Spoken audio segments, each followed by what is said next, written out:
Hello everybody, I am Mike from the Rewatch Project with Hannah and Mike, and I am back with another edition of Front Row, these live music performance reaction videos, and I am back in the wonderful world of Elvis Presley with a 1956 performance from the Ed Sullivan Show of Love Me Tender. I of course know this song, but I don't know this performance. I don't think I've ever seen this performance, certainly not in its entirety, so this will be a pure first time watch reaction. Quick reminder that I do pause the videos, I do talk over them, that's just how I do it, and if that is not to your taste, then it is what it is. And I would also suggest that if you have not seen this performance before, that you go back and you watch it in its entirety before I go and spoil it. I would also ask you to check out the Rewatch Project with Hannah and Mike audio podcast that shares this feed, where my wife Hannah and I go back and rewatch some of our favourite film and television franchises, in addition to the other assorted film, television, music and general pop culture goodness that shares this channel. And feedback's always very welcome as well, either in email form to rewatchprojectpodcast@gmail.com.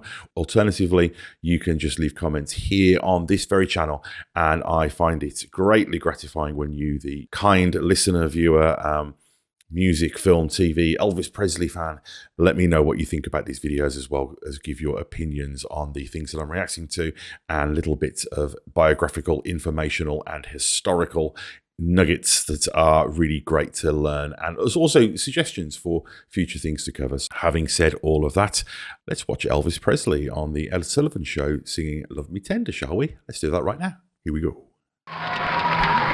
Now, Elvis is going to sing for you the theme song of his new 20th Century Fox picture, and later in the evening I want you to meet Robert Webb, who directed it. Now, the song, as he does it in the picture, Love Me Tender, is when his three brothers have come home from the Confederate armies. He's the younger brother who's been left back home, and he sings this song to his mother and his young bride. I love how much Ed Sullivan explains to the audience. It just goes to show you, I mean, television was still a relatively new thing. So, you know, it was very much, you know, radio with pictures, and just the formality as well. And I guess the kind of implication of endorsement that comes from somebody like Sullivan, this kind of quite conservative figure. I mean, it looks like they're still filming Elvis from the waist up here, but yeah, I always find these interactions really interesting, because you have got the old guard, and Elvis looks sort of nervous, but kind of defiant as well at the same time. And yeah, there's a lot going on here culturally, pop culturally. This is Love Me Tender.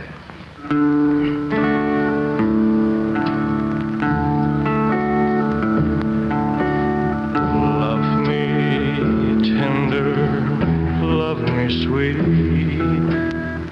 never let me go. Couple of things straight off the bat. I love the simplicity of this song. You know, you've got the chord, and the guitar just plucks the bass note and then strums the rest of the chord. And that is just probably the Staunton lick, that's called, that technique. And it's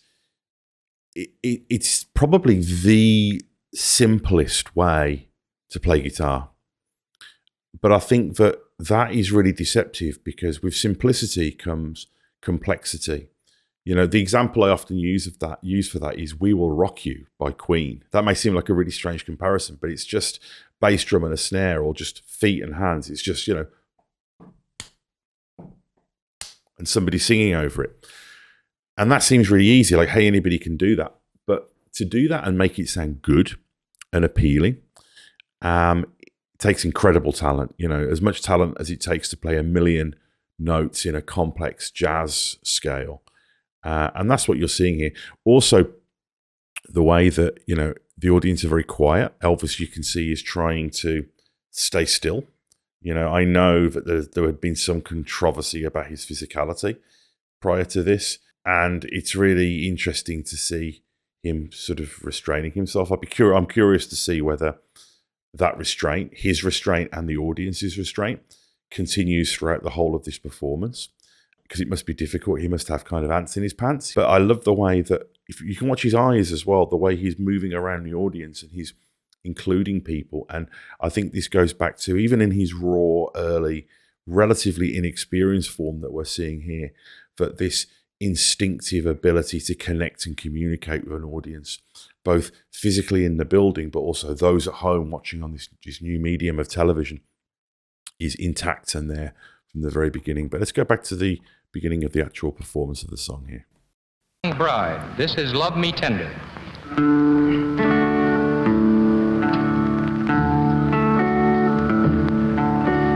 Love me tender, love me sweet. He looks so great. Never let me go. You have. He moves slightly, and you heard this ripple of barely suppressed hysteria just quickly move across the audience. That's incredible.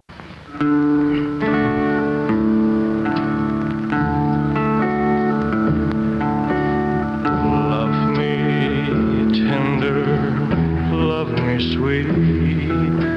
Never let me go. You have made my life. Just that slight movement. And I love you so. The humour. Love Audience again. me tender, love me true. All my dreams fulfill. Such a beautiful song. For my darling, I love you. Including the audience, communicating. And I always will. Love me tender, love me long. It looks like he's trying not to move. Me, you are mine. I'll be yours through all the years, till the end of time. Just the simplicity of the song as well, and the sentiment of the song and the performance. You know, it's perfect. It's just right. It's pitch perfect for the material. What a wonderful interpreter of material this guy was. Love me tender, love me true. All my dreams fulfill. For my darling, I love you. Look at him. And I always will.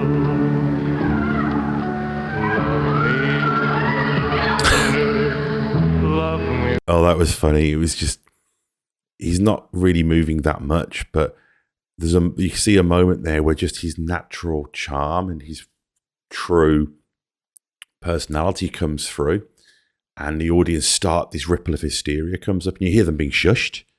You know, you can feel that this is something that's bubbling up and bubbling over, and you can see him understanding the kind of almost the responsibility of that control that he's got, that even the subtlest movement. And it's funny because I don't know whether this was his choice or whether this was thrust upon him, this sort of try to be, you know, don't send the audience into too much of a frenzy, that in a weird way, that contributes to it. It's almost as though the less you give them, then you only have to raise an eyebrow or smile or move your shoulders to get that reaction. And what an incredible power, an almost power of omnipotence and control that is.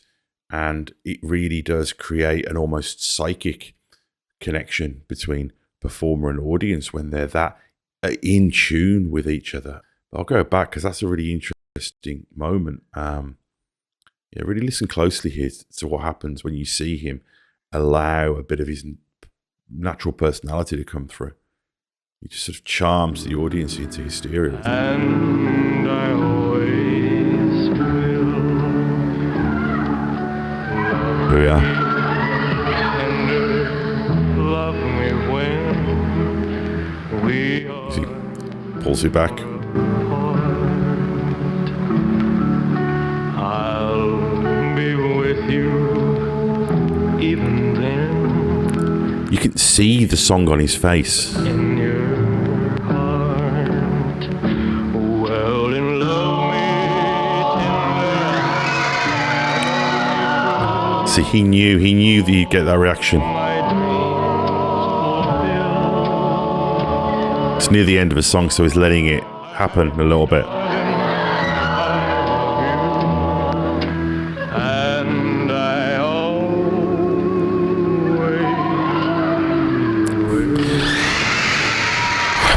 Wow. I mean, that's elemental. That's like a elemental force. And I mean, what you see here is he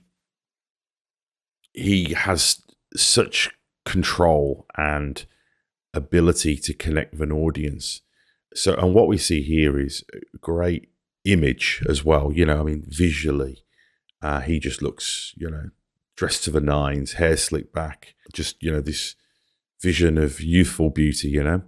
He is kind of trying out this power a little bit on the audience. And you can see the moments where he allows himself to communicate the joy of performing. And it almost feels like a wink at the audience, like he's letting them in on a secret. It's like he knows that they've got to be kind of buttoned up for the audience at home.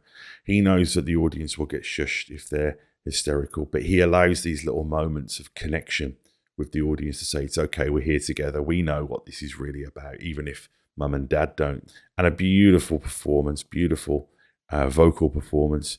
And one of the all-time greatest love songs, you know, arguably the greatest love song of all time. Yeah, I'm going to have to watch the movie. Maybe I'll do a film reaction. I don't know how that would work, but I definitely need to dig into Elvis' movie. So that was tremendous. And, you know, these early performances are powerful on a whole other level because they're so connected to this seismic cultural, sociological, historical shift that he was the fault line for. So this also has a kind of transcendent historical document element to it as well, beyond just being a really great moment of popular music performance. So yeah, wow, Elvis Presley. Quick reminder that I appreciate feedback, comments here, and also subscriptions. Real big deal. If you could subscribe, that would really help me out tremendously. That just means that more people find the channel, more conversation, and that's a great motivator to do these things more frequently. Also, check out the Rewatch Project with Hannah and Mike audio podcast, in addition to the other film, television, music, and general pop culture goodness that is also on this channel. I'll see you soon. Bye-bye.